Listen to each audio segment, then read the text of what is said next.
Hey everybody, Randy Patterson here with Boomerocity, and unfortunately, this was not a total joyous occasion. Um, I'm dusting off an interview I did 5 years ago with the legendary Jeannie Seely, country music star, um, been in country music for decades, and she passed away on August 1st, and as I record this, it's August 4th. And I thought I would dust off and re-edit the video from the interview I did with her 5 years ago. Um, I'll tell you right up front, my side of the conversation is terrible. I'm not ashamed to admit it, and it is not false humility. You can watch it for yourself and see that my lighting's bad, the camera angle's terrible. I'm kind of fidgety. But in my defense, it was right when I first started doing Zoom calls, and I was trying to get my my equilibrium with it. So please, if you can, try to overlook that part of it. I cut me out as often as possible so I don't put you through too much pain there. But the reason why I wanted to show it to you guys is for you to be able to see what an incredibly classy lady Jeannie was. And so gracious, fun to talk to. I regret that I didn't get to talk to her any more than the one time. But it was a great loss to the country music community, to Nashville, and really to the world because she had such a tremendous impact on the world of anybody who had the privilege of listening to her. She was on Sirius XM radio, uh, highly respected among her peers, great charity work, the whole nine yards. So I just thought I'd share it with you so that if you weren't already a Jeannie Seely fan, and I'd be surprised if you're not, I think that you would really enjoy this interview and hopefully it puts a smile on your face, even in this time of losing her. If you don't mind, would you go ahead and hit like and subscribe if you're not already a subscriber? Doesn't cost anything. It just helps Boomerocity out a lot. And please share this with other Jeannie Seely fans or country music fans. Without any further ado, here is my one and only interview with the late, great Jeannie Seely. Until next time, this is Randy Patterson with Boomerocity. Take care. You know. Hello there. Hello. Look at you with that fancy background. Hey, this cost me a ton of money running all over East Tennessee to find these album covers. Let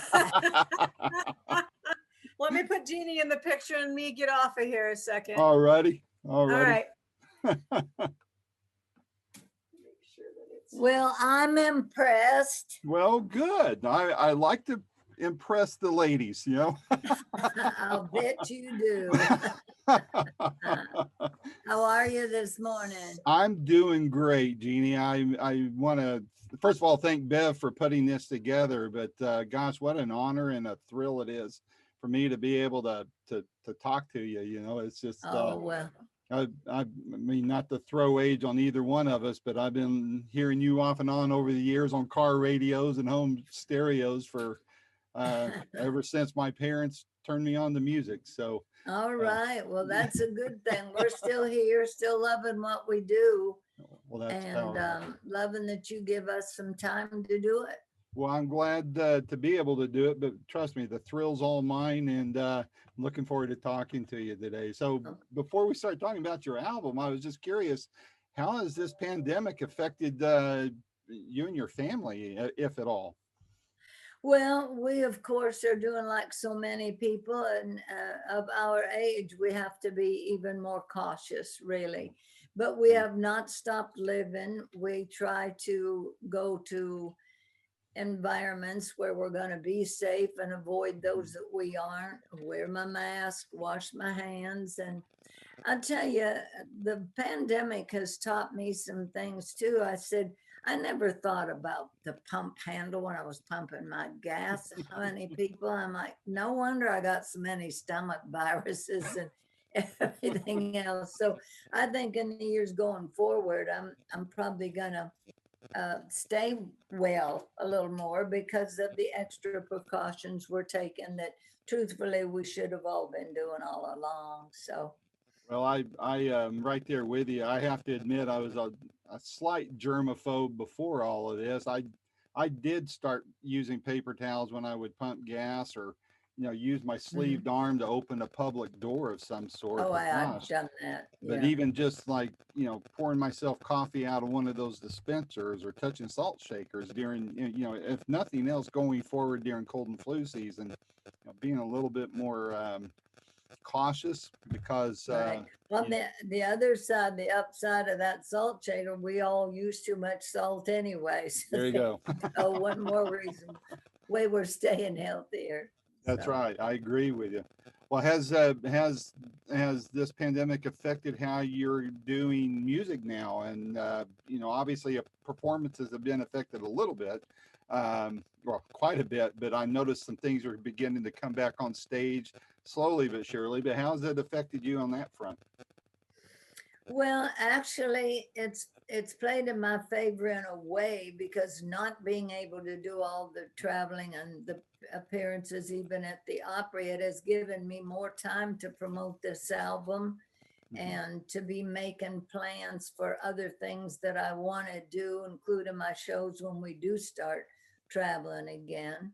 Mhm. And so, yeah, it's also given me a little break that at this age to realize, there's a pretty good lifestyle without working all the time. Well, I hear you. So I'm in and out of Nashville a lot. I was there, gosh, I guess about 2 weeks ago, and I was noticing, it's a little bit different. I live here permanently in Sevierville, and you're going to be here, I think, next week at Right. the theater there. So I hope to maybe catch your show Friday night. But I hope so.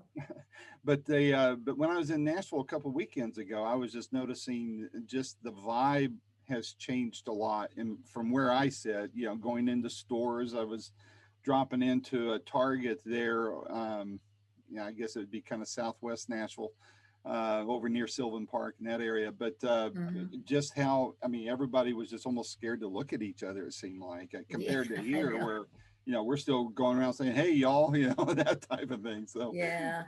so We've had a lot of pressure. We've had a lot of pressure here in Davidson County, especially because we've had some major outbreaks. And of course, a lot of it was from the prisons in that area, but it all counted into. Yeah. So we've been held down a little bit more than the outlying areas, I think. Yeah. One more question on that before we get into your album. What do you, from your perspective, I know you tour a little bit differently than maybe some of your peers or some of the newer stars and such, because everything seems to be different now. But do you see a change in how the music business is going to run and how touring is going to go going forward? 'Cause I'll tell you, a couple months ago, I interviewed Felix Cavallari from the Rascals and Young Rascals. Mhm. And he was telling me, he goes, man, this changes how I do meet and greets, the VIP things and all that kind of deal. And, Right. I wasn't even thinking of that because that's part of my fun in doing this is being able to get backstage and meeting with you all. But yeah, it's different because, I haven't been sick. I don't think I'm a carrier. But, Mhm. if I was going to meet you, I would have to think, all right, what precautions do I need to make if I'm going to be within, arm's reach of you or something. So Mm. do you see those kind of changes coming up? I do. In fact, in our show coming up in Pigeon Forge, I'm in the process right now of pre-signing, pre-autographing albums and photos because I won't be able to do the meet and greet because not only for myself, but out of concern for my husband. If I Yeah, get sick, he's going to get sick. that's And right.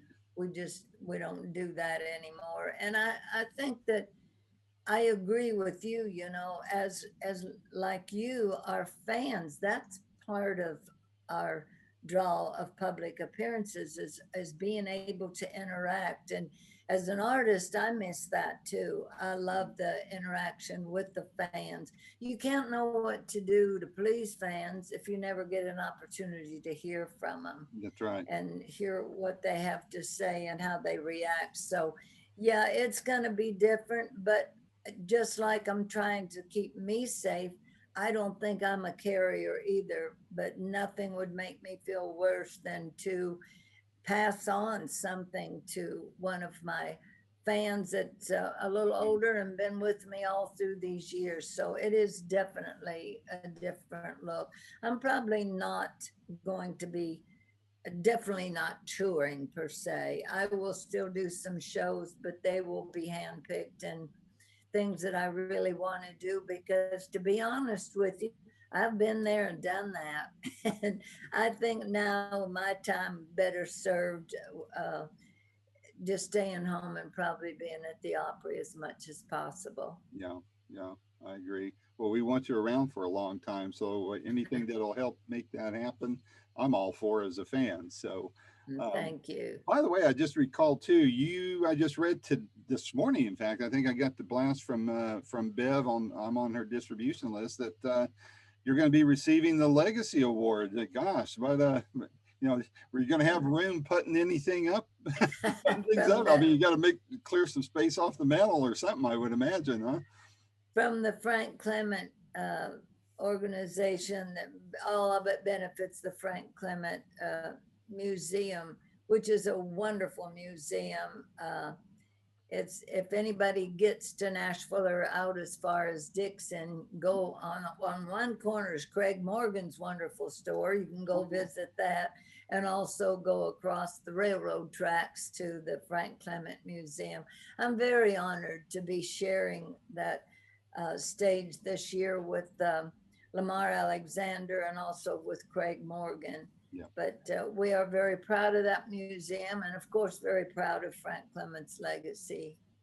Well, congratulations on the award, and I just think that you're worthy of all the awards that can be given to someone who has contributed to everybody's happiness musically, as you have. I can't say that enough, and can't back that enough. It's Well, thank you. it's Thank part of you the for reason that. why I do what I do. But about your album, gosh, what a great album to be listening to. Tell me a story about it, as far as what led you to doing this collection, and how it Well, came together, things like that. my producer, Don Cusick, who is a very well-known music professor at Belmont and also a very well-known and respected historian in country music, Don approached me one night out at the Opry and just said he would like to do a project with me and kind of talk about my journey and this business. And I said, my journey's that interesting? He said, the path you've taken is very different and unusual.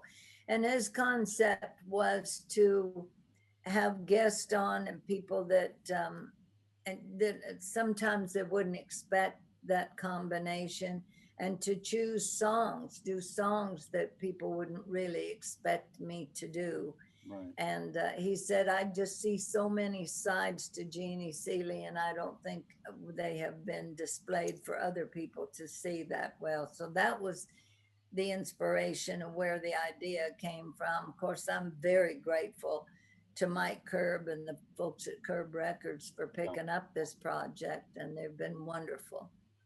What I know from that body of work, I say this to artists all the time, that picking a favorite song is tantamount to picking a favorite child, and we're just not supposed to do that, So, but so what I've done to diplomatically get around that is to ask artists, and I'll ask you the same question: which song from this collection would you point to as a calling card? If I were to get a millennial to sit still long enough to turn them on to your work and to this collection, which song do you think should be used as a calling card Oh, to turn now them you on to the rest of the album?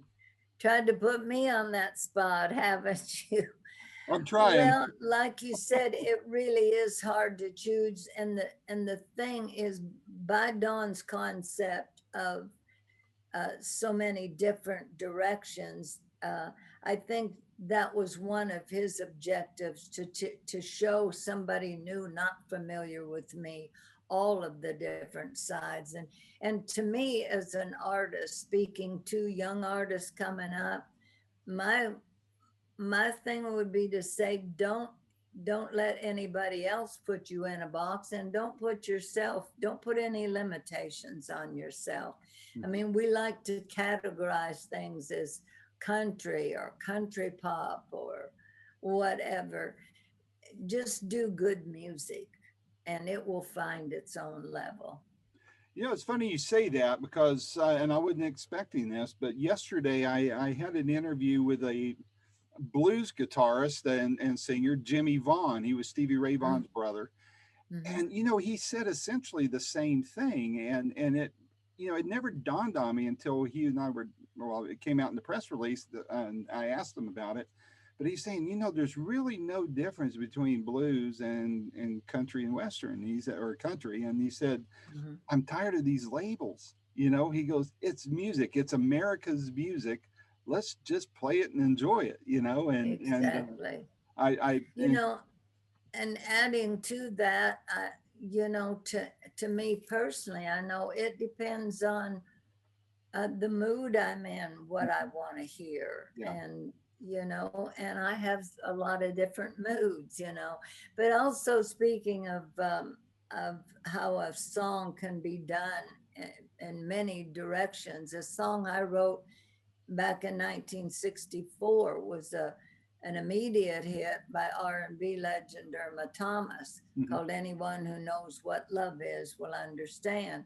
Well, it laid around for years, nobody thought of it. All of a sudden it's showing up in movies and TV shows, and I mean, people like international artist Seal just recorded it for an album, wow. and it's been played in 5 episodes of a TV series out of London, and which, I mean, it just is reaching all kinds of people. So truly music will find its level, and you really have no control of it. You can call it whatever you want to, Yeah. but it's gonna stand on its own. And I think that's just one of the great gifts that music is to all of us. Put it where it belongs, in our heart.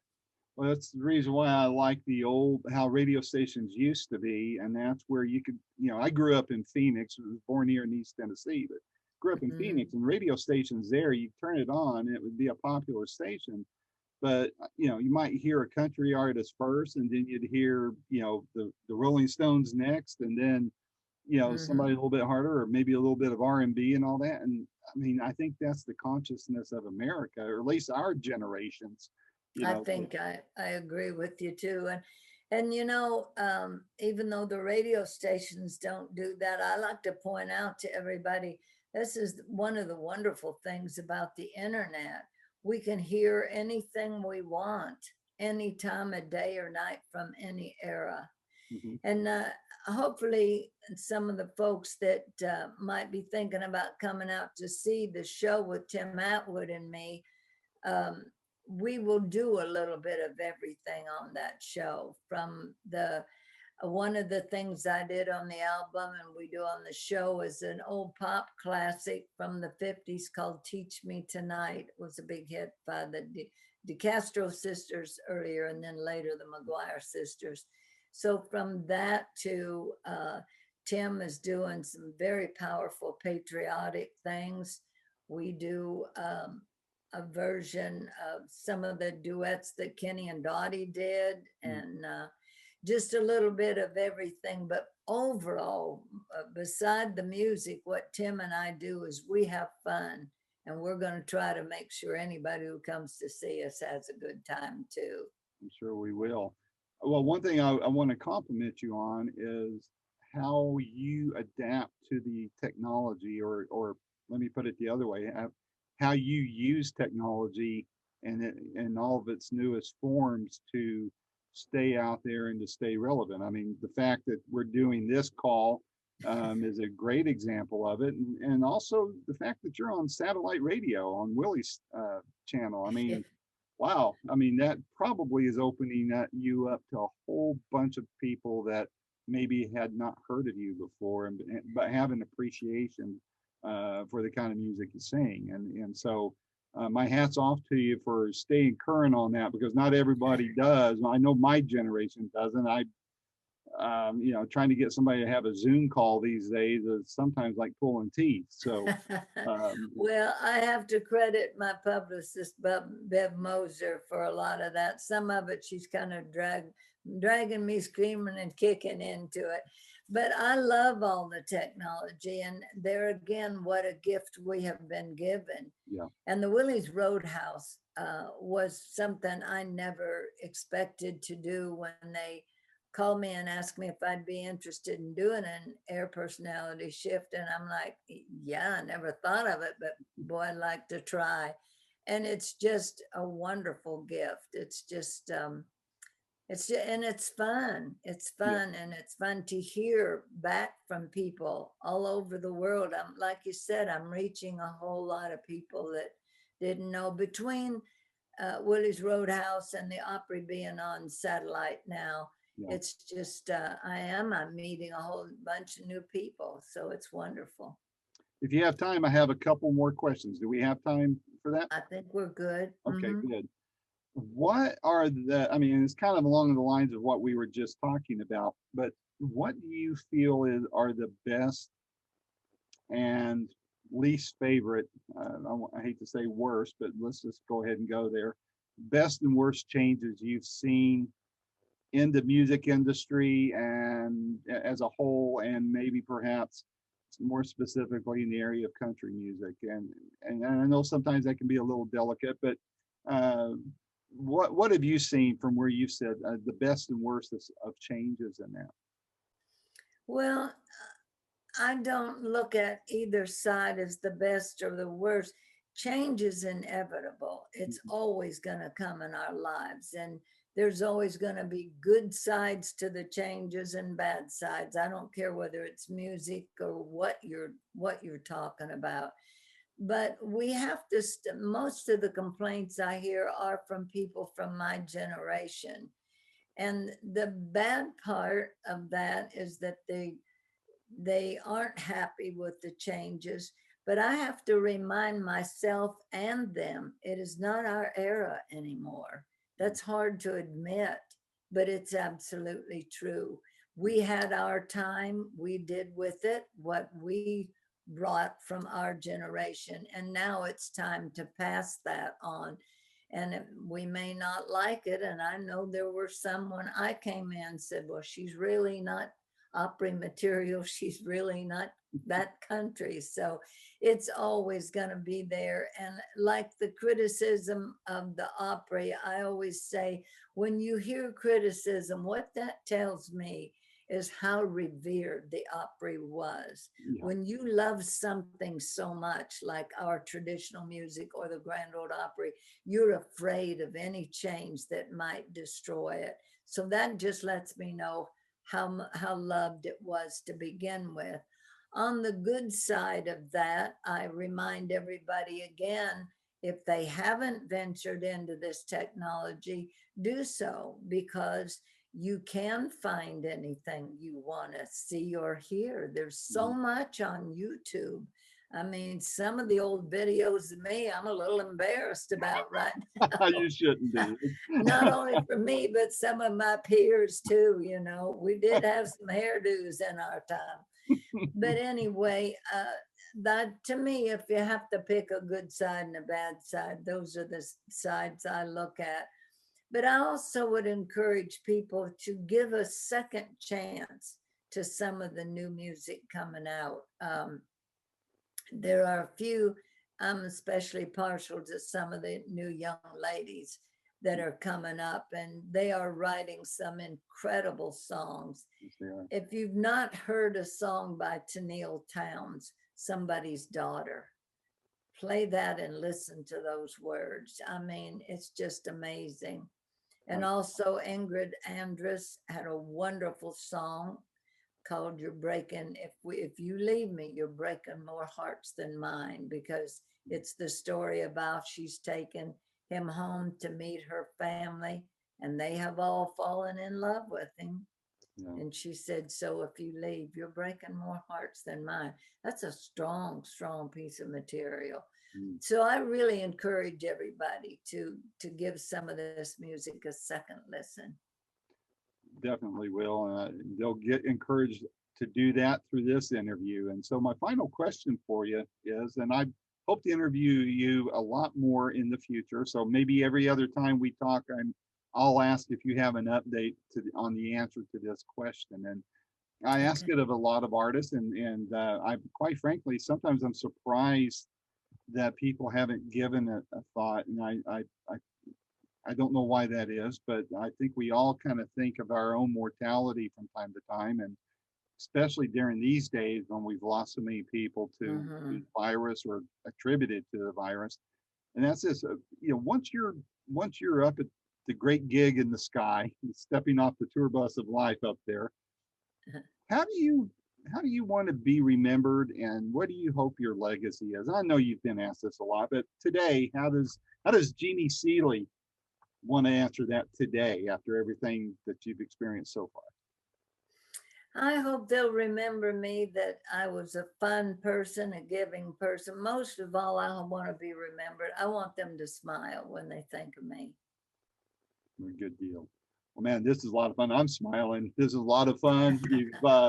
You've allowed me to check off one of my bucket list items, but I hope there's a lot more with your name beside it for in the future. So let's make sure we stay in touch. My door here is always open to you, so Bev can get hold of me and say, "Hey, we need some help on this," and I'll be more than glad to do that. But again, my door is always open to you, and maybe I can meet you someday in person, even at social distancing, bump elbows or something. And And well, please come and see us on the 23rd. We'll make that happen. I appreciate you giving me some of your time as well. well, Everybody's time is important, so we're very appreciative. well, Thank you so pleasure's much. all mine, and I'll make plans to catch you next week. I appreciate that. Okay, great. All right, Thank take care. you. Thank you, Ben.